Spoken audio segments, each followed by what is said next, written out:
as it took place here at Auschwitz. And I'm joined this afternoon on the desk by Simone Abel from the Executive Council of Australian Juries. Simone, thanks so much for your time this afternoon. Thank you for having me.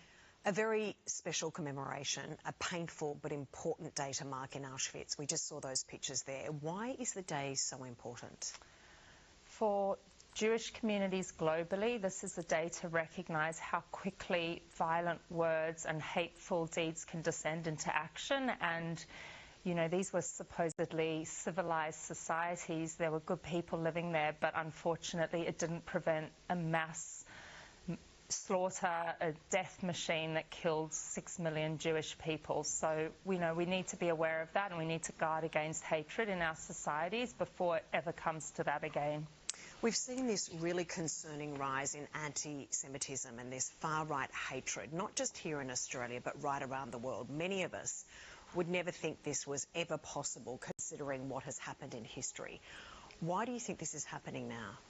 I think it's unfortunately a confluence of a lot of factors, and it has, of course, taken us by absolute shock. You know, we always said never again. I myself have been to Auschwitz, and when I went to Auschwitz, I never thought in my lifetime that I would see some of the things that I've seen in recent times. And, you know, our survivors are dwindling. There's not that many of them left. But I grew up on the stories of Holocaust survivors, and I think it's really important that people have those conversations. If they can meet a survivor, hear about how these things happen, because these people are relatable. They're just like you or me, and they saw things that we can never even imagine in our wildest nightmares.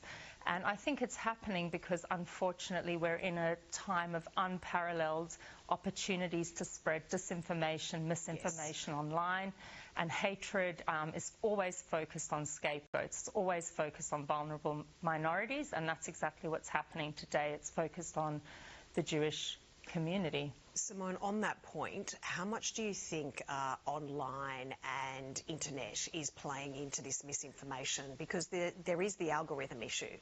Absolutely. I'm so pleased you asked me about that. I think in coming months, one of the things that you'll see is that we'll be pushing for greater regulation of algorithms and ensuring that the content on platforms is free of hatred. You know, of course, we all support free speech, but often what we're seeing online, it's propagated by authoritarian regimes or nefarious actors, and it's often conspiracy theories. And, you know, we're consuming a lot of online content these days in our democratic societies, and much of that content, unfortunately, contains hate speech. So we really need to get on top of that. We need to make sure that we recognise that democracies, you know, we support human rights and we don't tolerate hate speech. And we ask everybody, you know, be very discerning about what you consume online, and you know, wrap your head around what happened during the Holocaust, and ensure that you understand actually what anti-Semitism is. And to never forget. Exactly. Stand up, speak out. Thank you so much for joining us this afternoon. Thank you very much. Appreciated.